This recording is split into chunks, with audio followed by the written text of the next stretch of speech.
teman ini sering senda gurau nih Ustaz, tapi yang dibicarakan juga sesuatu yang istilahnya ada manfaatnya juga Ustaz.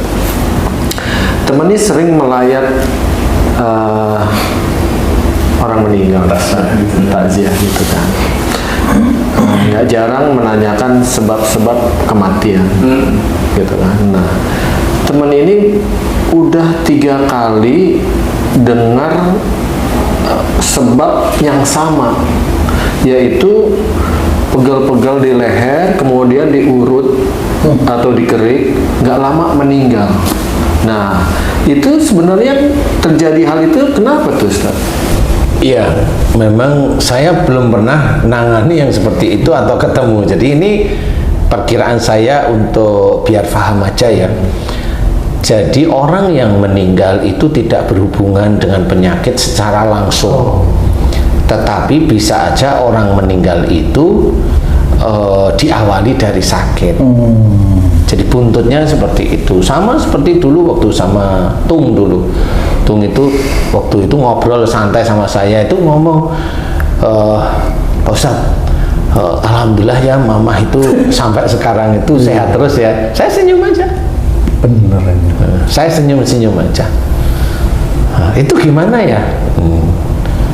Saya jawab, mamamu memang diizinkan sehat oleh Allah Ta'ala.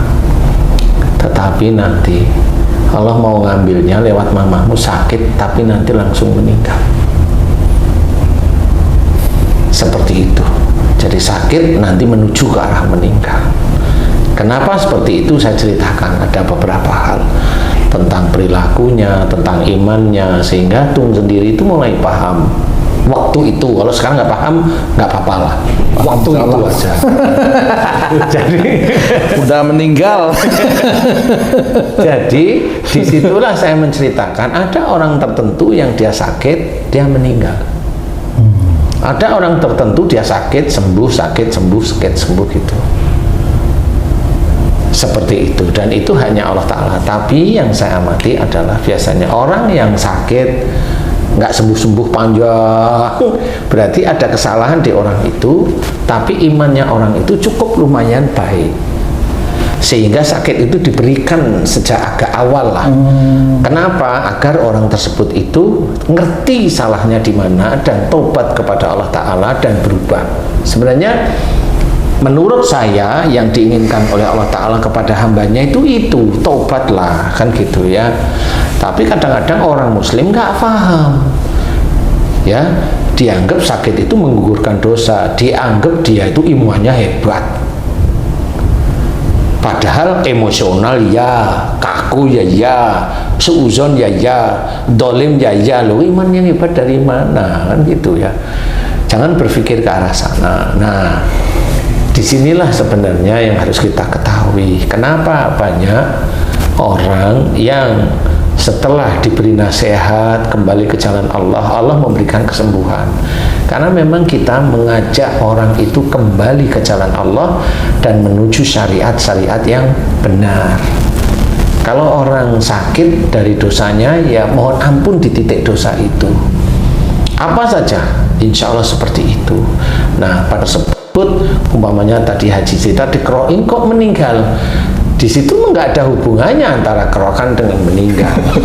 Karena nyawanya bukan dikerok itu, bukan di sini terus hilang, bukan begitu sih. Tapi insya Allah pas saja. Jadi kelihatan tidak sakit. Kalau orang Jawa bilangnya angin duduk, ya saya juga nggak tahu sampai sekarang angin duduk itu apa gitu loh. Sampai sekarang saya orang Jawa pun nggak ngerti angin duduk itu apa. Kadang bilang sebenarnya sakit jantung Ustaz, angin duduk itu. Semua orang, teman-teman dokter pun bilang kalau orang mati ya jantungan pasti. Kalau nggak sakit ya pasti jantung. Nah, iya, karena memang di titik itulah lebutnya. Dengan jantung ditutup di ini banyak aja semuanya. Itu hanya Allah Ta'ala. Karena tubuh manusia itu banyak malaikat, jadi tinggal Allah itu menghubungi malaikat yang di jantung, nanti matikan lewat jantung, nanti matikan lewat batang otaknya, kamu iniin, nanti matikan lewat sesak napas dulu sampai tenggorokan kecepit begini, macam-macam cara Allah Ta'ala. sesuai dengan perilaku. Sesuai dengan perilakunya mereka masing-masing. Ada orang yang umpamanya punya ilmu, besok matinya susah. Tidak ada orang mati susah itu karena ilmu, tidak ada. Betul. Ya, tidak ada. Orang yang tidak menyembah kepada Allah, orang-orang agama tertentu itu tidak menyembah kepada Allah. Menyembah pada apa itu ya, jin lah, apalah apa dan sebagainya, itu matinya juga ringan-ringan aja. Padahal itu ilmu semua loh itu. Iya, benar. Itu ilmu semua kalau menurut saya itu. Nah, tapi matinya ya biasa-biasa aja.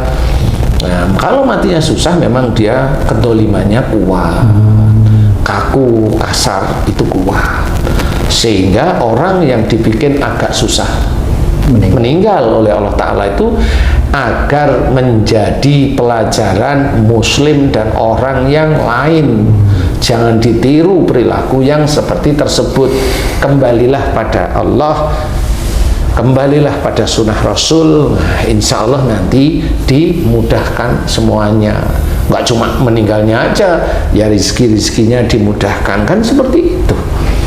Makanya istilahnya kalau di langit ada jalan rezeki manusia itu termasuk bagaimana cara mendapatkannya.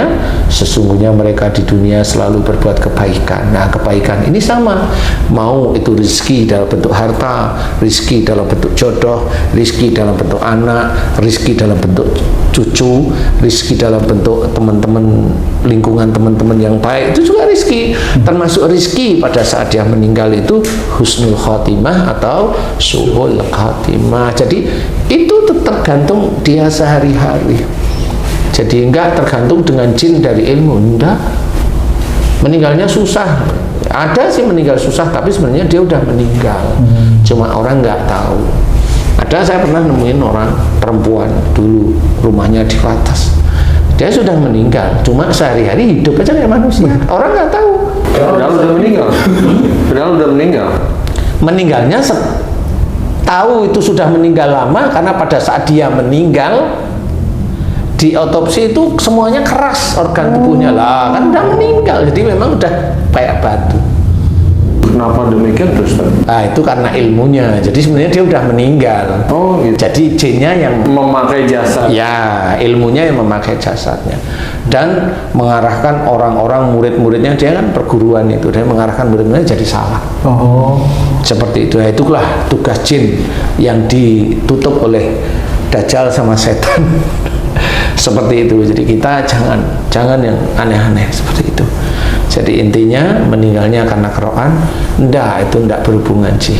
Tapi ya karena pas saja ya, kalau menurut saya pas ya. Karena kan nggak tahu ya saya. Karena waktu membuat trauma, jadi kalau sakit pegel-pegel jangan dikerok, nanti kejadian sama punggung. Iya, di sini nih. Pinggang. Takut. Jadi insya Allah seperti itu. Jadi jangan menyalahkan bantal, jangan menyalahkan ini. Itu hanya tidak fleksibel di dalam menyelesaikan suatu masalah, baik di dalam keluarga. Ini kita orang tua, ini fleksibilitas, ini untuk penggerak. Jadi fleksibilitasnya itu nggak luas lah ya, nggak lancar. Berarti kita termasuk orang yang seperti itu dan harus disadari.